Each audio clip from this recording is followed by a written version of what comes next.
มันมาทุกคนเล่นมันมานะทุกคนปาดทุกคนมุ่งเลยทุกคน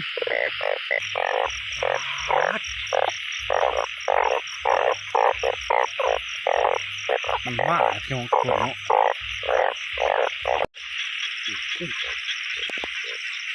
มันขึ้นมาเนาะมันหองเวลามันหองอีช่างครบอุ้ยงูครบพี่น้อง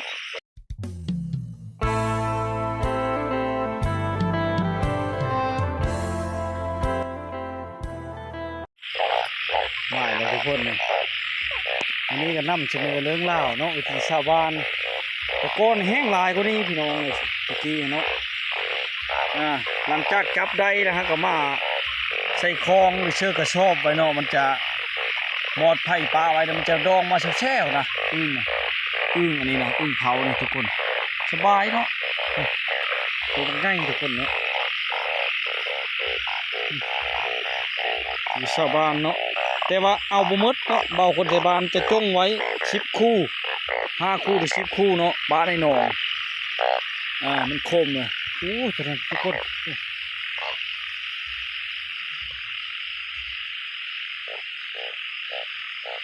พาไว้เนาะเพราะมันโค้มกันแล้วเขาจะเบานะเนาะส่วนลายตัวแม่นี่ทุกคนส่วนลายตัวแม่เนาะมันจะมานะเวลาอึ่งหงเนาะอึ่งแม่มันจะมานะส่วนลายอึ่งแม่ส่วนลายเนาะอึ่งผู้นี่จะหงอึ่งแม่มันจะมาหาอึ่งผู้นะเนาะเป็นชาวบ้านนำเสนอเรื่องเล่าต่อโลดพี่น้องเลยข้าได้ตู้เอพิสามเราวันที่มันเคยห่อนะพอได้ต้มได้ทุกคนนะ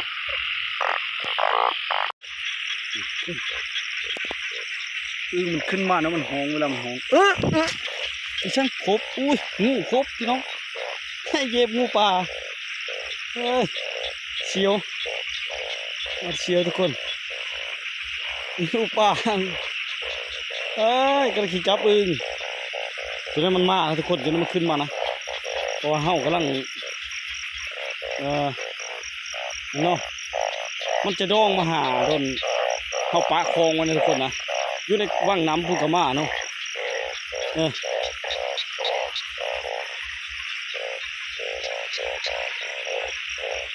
ทุกคนม้วนเลยจับอึ่งเลยมันมืดเลยฮะเป็นโต๊ะทุกคนเนาะมีมาไตอึ่งทุกคนเจ้างูทุกคนทุกคน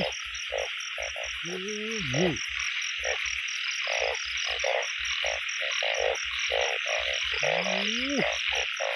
พยานทุกคนงูเห่าคนมาไตอึ่งมันได้ยินเสียงอึ่งมันมากเลยตอนนี้กำลังเฮ็ดกับดักนะทุกคนนะตอนนี้กำลังเฮ็ดกับดักเนาะ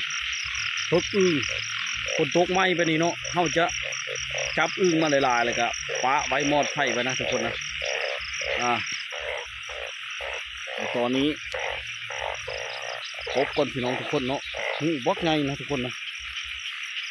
ไงนะทุกคนจับอึ่งก็เป็นทุกคน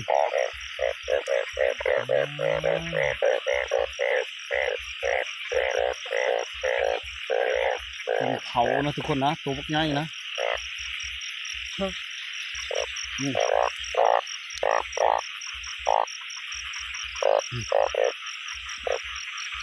ทุกคนช้อนกันจะมีนี่มันจะออกมาเนาะเวลาเห่าปลามันห้องเลยอะไรทุกคน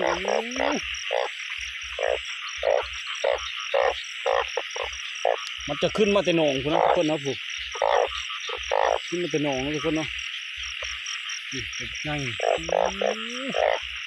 อึ่งแม่ไข่เลยทุกคนครับอึ่งน้ำกลางคืนเนาะดูอึ่งนะทุกคนนะไม่มาจำมาไก่คลองทุกคนตัวนี้นี่คนนี่เวลาเขาป้าไว้เนี่ยมันจะขึ้นมานะทุกคนนะสบายเนาะมันขึ้นมาแต่น้ำพี่น้อง เออขึ้นมาแต่น้ำห้องอยู่น้ำก็ขึ้นพี่น้องเลยขึ้นมาห้องอยู่น้ำก็ขึ้นนะทุกคนนะก็มาขี้เข็บก็มีเชียวทุกคนห้องลายๆนี่แห้งมากเลยนี่แห้งมากนะทุกคนนะตัวนี้ทุกคนโมดลายวันนี้มาจับอึ่งน้ำเราคนไทยบ้านทุกคน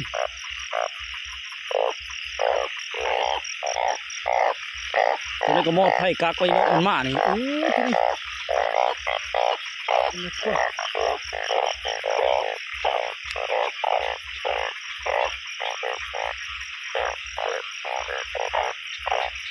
มีแต่ตัวแม่นะตัวแม่มันจะมาเนาะเสียงห้องมีแต่ตัวแม่มาพบกับห้องเชี่ยว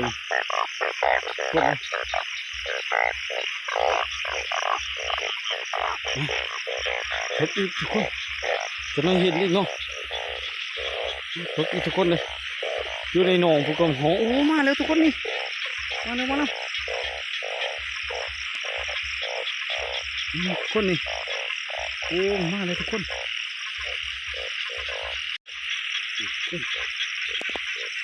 มันขึ้นมานะมันห้องเวลามันห้อง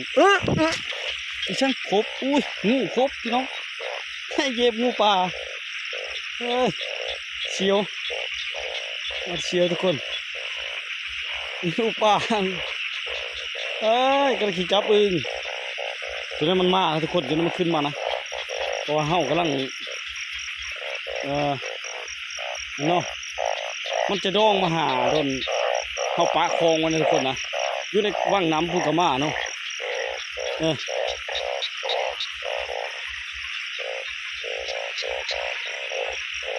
ทุกคนก็ม้วนเลยจับอึ่งเลยมันมืดเลยฮะขึ้นมาแล้ว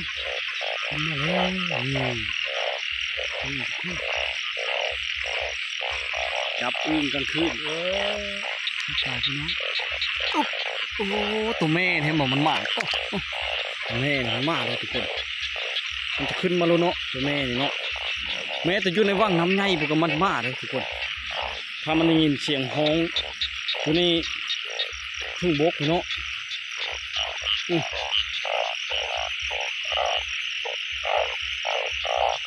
แล้วมันจะมาหมดแถวนี้นะมันหมดนะทุกคนนะจับได้หลายๆเนาะนี่สูดเอาอึ่งเนาะ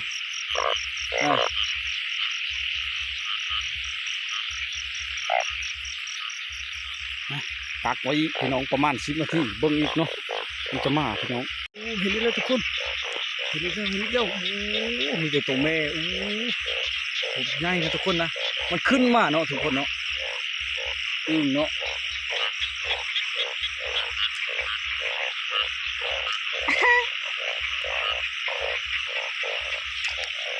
งูป่าตกใจหมดทุกคนนี่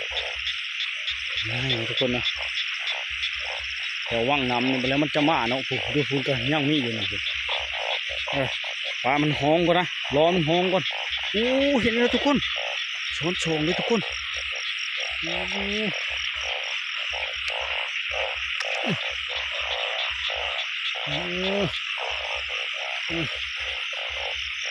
เห็นบ่อคือกองมันจังแม่นมันคักเลยพี่น้องเลยมาหาจับอึ่งในย่ำกลางคืนนี่เนาะฝนตกไหมแบบนี้เนาะเอามาเลาะจับได้หลายๆเลยกะเขาจะปะคลองไว้ให้มันห้องเนาะคลองให้มันห้องเนาะก็มอดไผ่กักไว้ทุกคนเนาะมันจะมาเนาะแม้แต่อยู่ในว่างน้ำพุ่นเนาะเราจะขึ้นมากพี่น้องเลย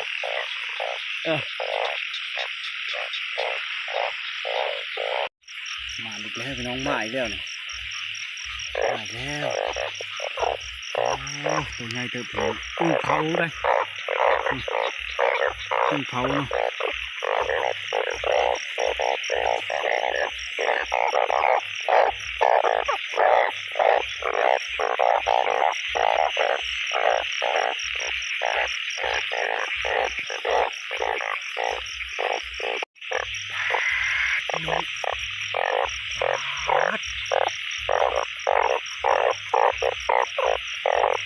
มันมากพี่น้องทุกคนเนาะ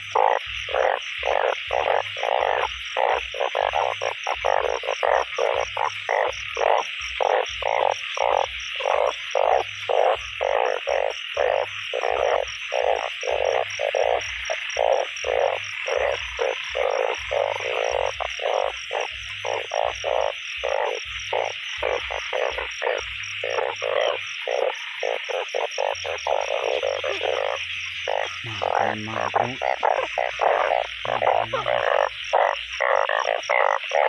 ต้องทำให้คุณเนาะมาแต่ว่างามนะทุกคน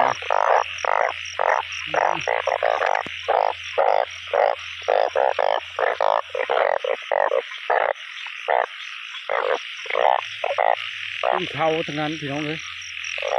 วนหลายเนาะครับอีกก็ขึ้นเลาะไปเรื่อยๆนะ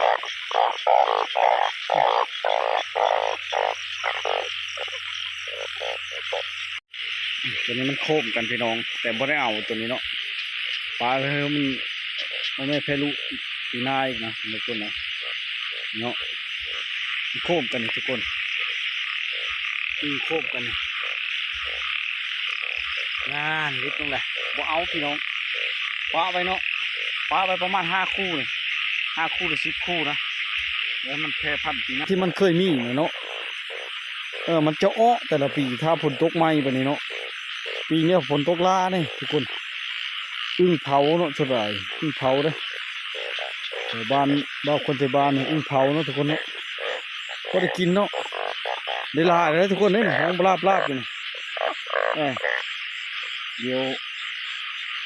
เกี่ยวไปทางบอนดินก็พี่น้องมันเคยลงให้กันพระแถวข้างหน้าเนี่ยใกล้ๆบอนมันเคยมีอยู่ทุกคนเนาะมันจะมาแล้วเนี่ยเห็นไหมทุกคนเลยนี่ไปอยู่ทุกคนเผาม้วนขนาดคนเลย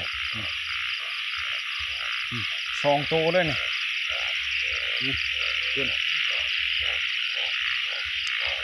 อันนี้อึ้งพูตัวนี้มันไม่ง่ายไปเลยตัวนี้เนาะ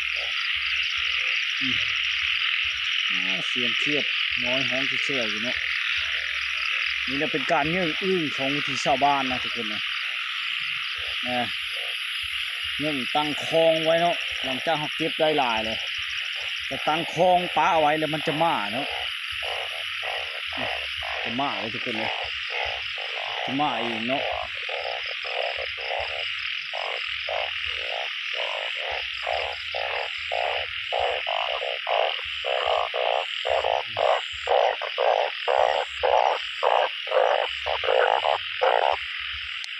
ก็หมอดไผ่ไว้จะนั่นก็เห็นอีแล้วนี่พี่น้อง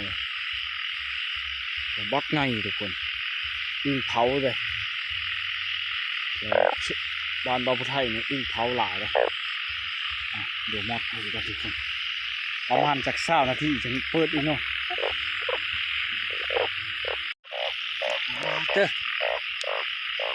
โอ้มันมาทุกคนเล่นมันมานะทุกคนว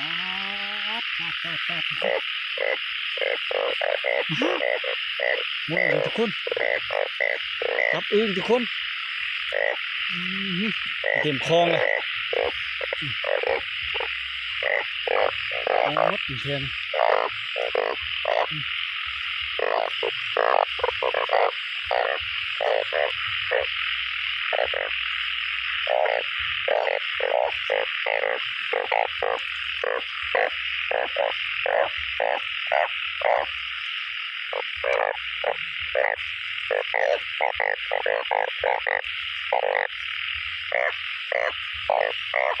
มันเคยอ้อได้พี่น้องเลยถ้ามันเคยอ้อนี่ก็บุ้งอยู่เนาะ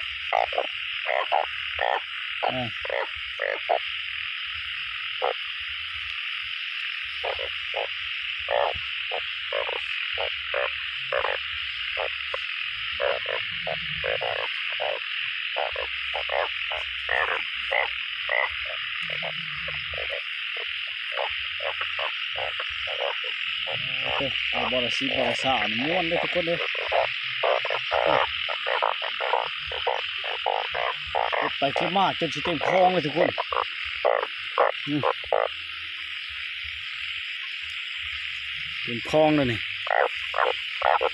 คนเลย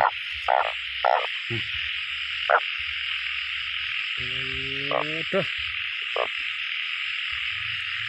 เต็มคลองเลยทุกคนเลยเด้อพายจนนักคลองลอยบักไงเด้อมัน5 กิโลทุกคน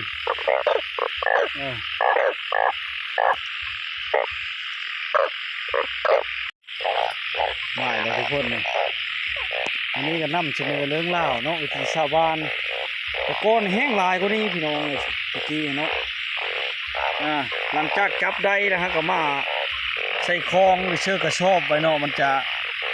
มอดไผ่ปลาไว้แล้วมันจะดองมาแช่ๆนะอึ้งอันนี้นะอึ้งเผาเนี่ยทุกคนสบายเนาะ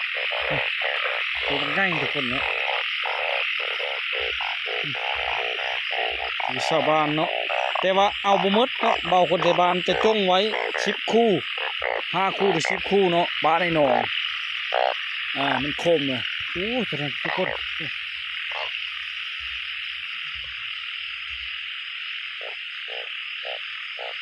ปลาไว้เนาะเพราะมันโคมกันแล้วเขาจะเบานะ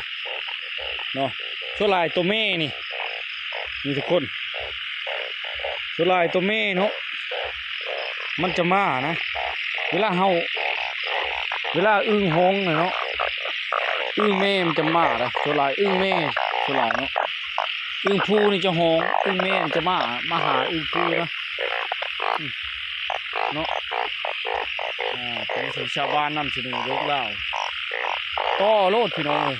ถ้าได้ตู้เอพิสารเราวันที่มันเคยห่อนะพอได้ต้มได้ทุกคนเฮมานี่ปลานี่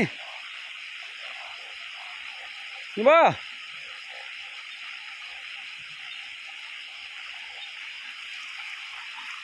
โว้ยลงซ้ำอะไรซ้ำเลยไปเลยเปิดว่างพระหินมีพระอะไรพี่น้องโอ้จะเก็บอยู่นี่โอ้พี่น้องคุณโอ้คุณโอ้ไปเต็มคลองแล้วบ้านพี่น้องเลยคุณพี่โอ้ม้วนลายมาเก็บตึ้งเขาเลยพี่น้องเลยข้าวเดียวก็เต็มคลองเลยนี่เน้นอัดแต่บ้านนี่แหละบ้านพี่น้องเลยพอได้อยู่ได้กินเนาะที่ชาวบ้านได้ทะเลโลแล้วเต็มคลองเลยใช่โอ้นี่พี่น้องโอ้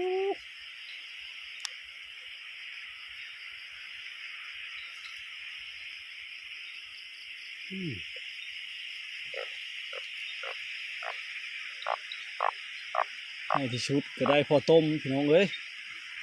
คักหลายทุกคนเมื่อบาดเลยลายเลย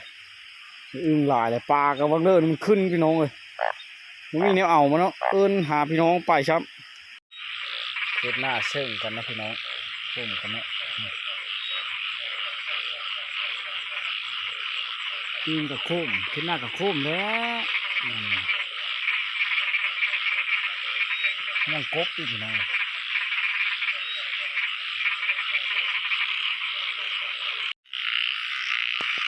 เนาะพี่น้องเนาะหลังจากเอามาแต่การอึ้งแล้วก็จี้หอยพี่น้องแซ่บเสียงกบเสียงเขียดห้องแซ่บฉะนั้นวันไหวทุกคนเลยจี้หอยแซ่บเนาะกินมะม่วงต้นพร้อมปุ๊บน้องเลยอึ้งเต็มคลองมันหอยอีกจำยาก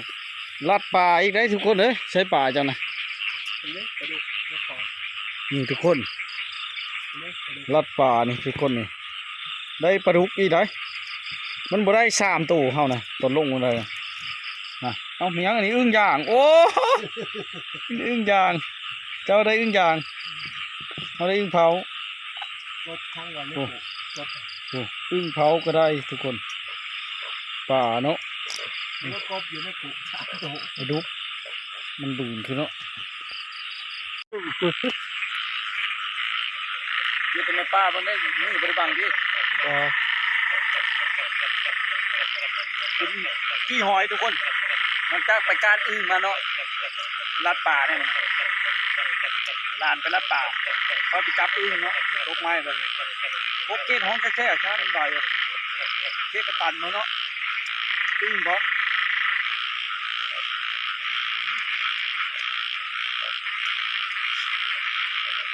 กินจี้ป่านะจะมาหอยเนาะจี้หอยแนวจิ้มกับลักโต๊ะเนี่ยโต๊ะลักงูพี่น้องมันสบายเนาะมันง่ายที่มันบอกกินเนาะอาจจะท่วนพี่น้องนี่เนื้อสดเจียวกำลังฮ้อนเนาะได้กินบ่ยากบ่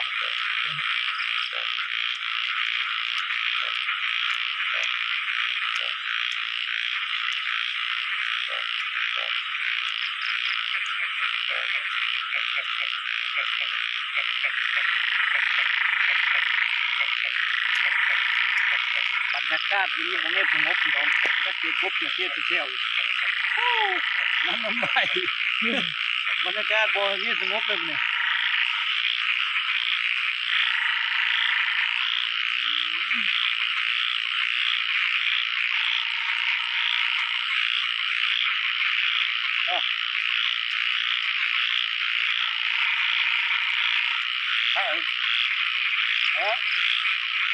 ไหนวะลงมาเลยพี่น้องหลังจากการมาแล้วเนาะป้าไว้5-6 คู่นะทุกคนเลยโตมันโค้มกันเลยเนาะจะปะในหนองเลยให้มันไว้พ่อแม่เพลูกเนาะเห็นมันเก่าจะบดับอีปีหน้าในแห่งขี้ลายเนาะพี่น้องเลยกระตันนี่บ่ได้ค่อยเอาบ่ได้นี่เลยวิธีบ้านๆเนาะเป็นการอึ้งเนาะเวลาอึ้งมันห้องหลายๆเขาจะจับมันใส่คลองเลยครับป้าไว้มอดไผ่เนาะมันจะมาโลดพี่น้องห้องเชี่ยวๆเนาะทุกคนเนาะและอึ้งแม่มันจะด้องเข้ามาใกล้ๆแถวคลองหลายๆได้ทุกคนเลยหลังจากได้อึ้งปูเลยเนาะ